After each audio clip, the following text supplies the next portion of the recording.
Cuando murió don José Montiel, todo el mundo se sintió vengado, menos su viuda.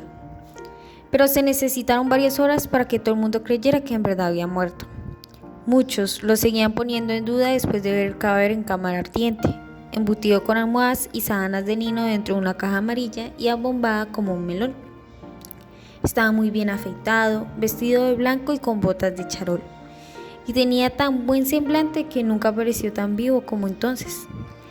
Era el mismo don Chepe Montiel de los domingos, oyendo misa de 8, solo que en lugar de la fusta tenía un crucifijo entre las manos. Fue preciso que atornillaran la tapa del ataúd y que la empaeraran en el aparatoso mausoleo familiar para que el pueblo entero se convenciera de que no se estaba haciendo el muerto. Después del entierro, lo único que a todos les pareció increíble, menos a su viuda, fue que José Montiel hubiera muerto de muerte natural, mientras todo el mundo esperaba que lo acribillaran por la espalda en una emboscada. Su viuda estaba segura de verlo morir de viejo en su cama, confesado y sin agonía, como un santo moderno. Se equivocó apenas en algunos detalles. José Montiel murió en su hamaca un miércoles a las 2 de la tarde, a consecuencia de la rabieta que el médico le había prohibido. Pero su esposa esperaba también que todo el pueblo asistiera al entierro y que la casa fuera pequeña para recibir tantas flores. Sin embargo, solo asistieron sus compartidarios y las congregaciones religiosas, y no se recibieron más coronas que las de la administración municipal. Su hijo, desde su puesto consular de Alemania, y sus 2 hijas desde París, mandaron telegramas de 3 páginas. Se veía que las habían redactado de pie, con la tinta multitudinaria de la oficina de correos, y que habían roto muchos formularios antes de encontrar $20 de palabras. Ninguno prometía regresar. Aquella noche, a los 62 años, mientras lloraba contra la almohada en el que recostó la cabeza el hombre que la había hecho feliz, la viuda de Montiel reconoció por primera vez el sabor de un resentimiento. Me encerraré para siempre, pensaba. Para mí es como si me hubieran metido en el mismo cajón de José Montiel. No quiero saber nada más de este mundo. Era sincera.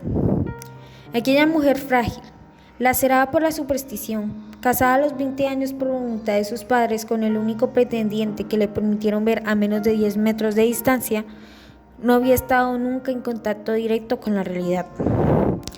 3 días después de que sacaron de la casa el cadáver de su marido, comprendió a través de lágrimas que debía reaccionar, pero no podía encontrar el rumbo de su nueva vida. Era necesario empezar por el principio.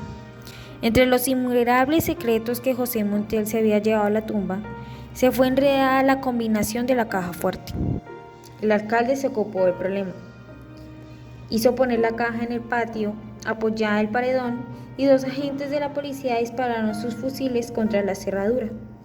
Durante toda una mañana, la viuda huyó desde el dormitorio las descargas cerradas y sucesivas ordenadas a gritos por el alcalde. Esto era lo último que faltaba, pensó. 5 años rogando a Dios que se acaben los tiros y ahora tengo que agradecer que disparen dentro de mi casa. Aquel día hizo un esfuerzo de concentración llamando a la muerte, pero nadie le respondió. Empezaba a dormirse cuando una tremenda explosión sacudió los cimientos de la casa. Habían tenido que dinamitar la caja fuerte. La viuda de Montiel lanzó un suspiro. Octubre se externizaba con sus lluvias pantanosas y ella se sentía perdida, navegaba sin rumbo en la desordenada y fabulosa hacienda de José Montiel. El señor Camichel, antiguo y diligente servidor de la familia, se había encargado de la administración. Cuando por fin se enfrentó al hecho concreto de que su marido había muerto, la viuda de Montiel salió del dormitorio para ocuparse de la casa. La despojó de todo ornamento, hizo forrar los muebles de colores suntuosos y puso lazos fúnebres en los retratos de muertos que habían colgado en la pared. En 2 meses de encierro había adquirido la costumbre de morderse las uñas. Un día, los ojos enrojecidos e hinchados de tanto llorar, se dio cuenta que el señor Camichel entraba a la casa con el paraguas abierto. «Cierre ese paraguas, señor Camichel», le dijo. «Después de todas las gracias que tenemos, solo nos faltaba que usted entrara a la casa con el paraguas abierto». El señor Camichel puso el paraguas en el rincón. Era un negro viejo, de piel lustrosa, vestido de blanco y con pequeñas aberturas hechas a navaja en los zapatos para aliviar la presión de los callos. Es solo mientras se seca.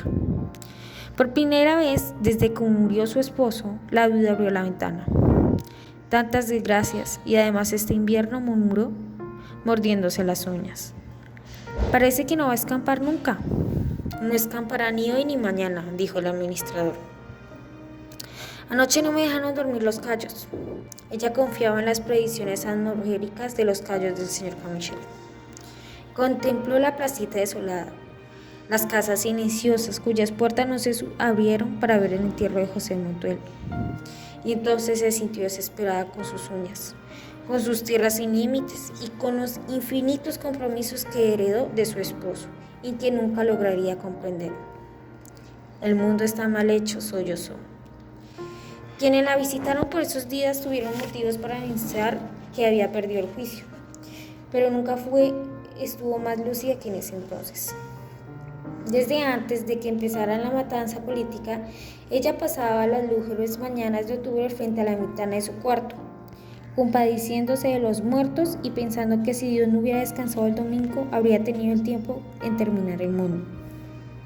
«Ha debido aprovechar ese día para que no le quedaran tantas cosas mal hechas», decía.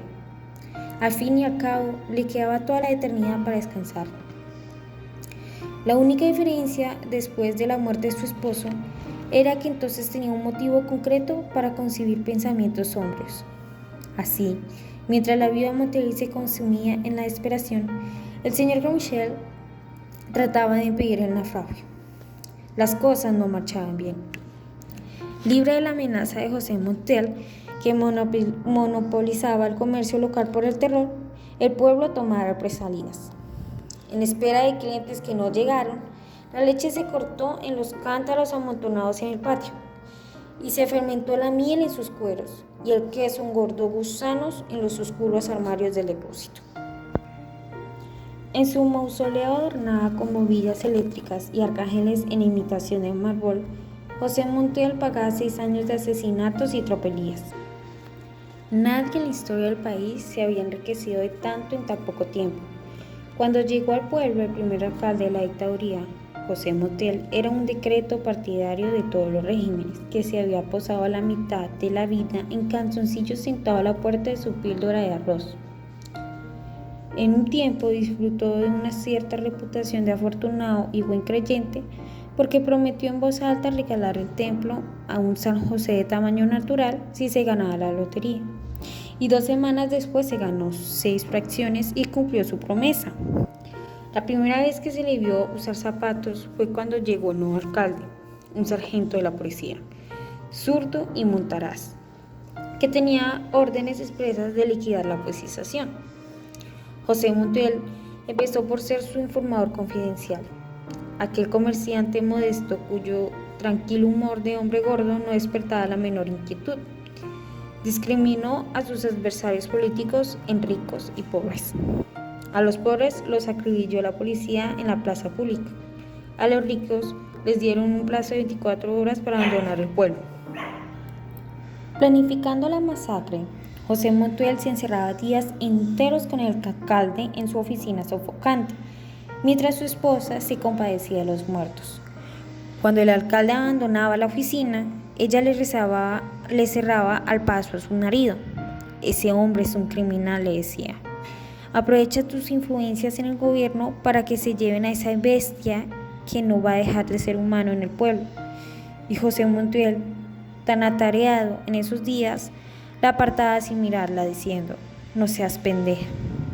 En realidad, su negocio no era la muerte de los pobres, sino la expulsión de los ricos.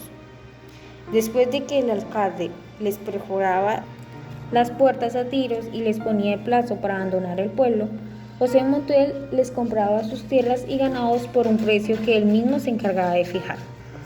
No seas tonto, le decía a su mujer. Te arruinarás ayudándolos para que no se mueran de hambre en otra parte.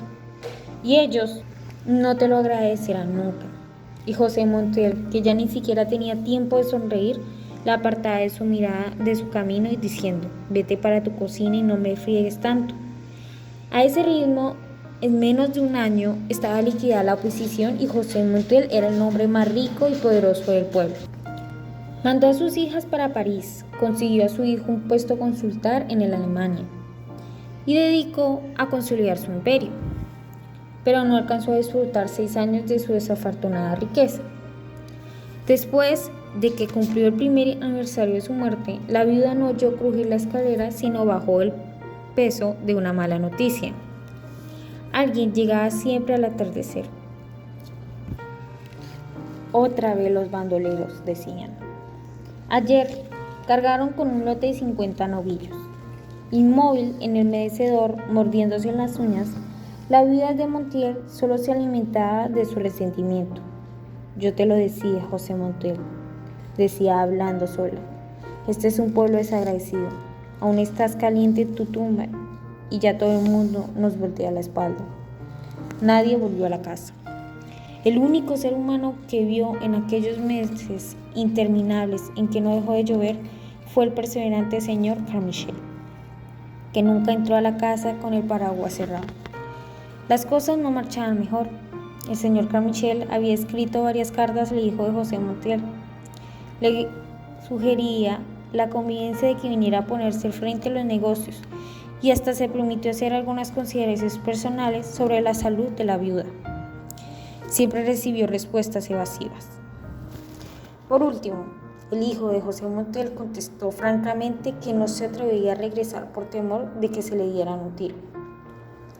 Entonces el señor Carmichael subió al dormitorio de la viuda y se vio precisado al confesarle que se estaba quedando en la ruina. Mejor, dijo ella. Estoy hasta la coronilla de quesos y de moscas. Si usted quiere, llévese lo que haga falta y déjeme morir tranquila.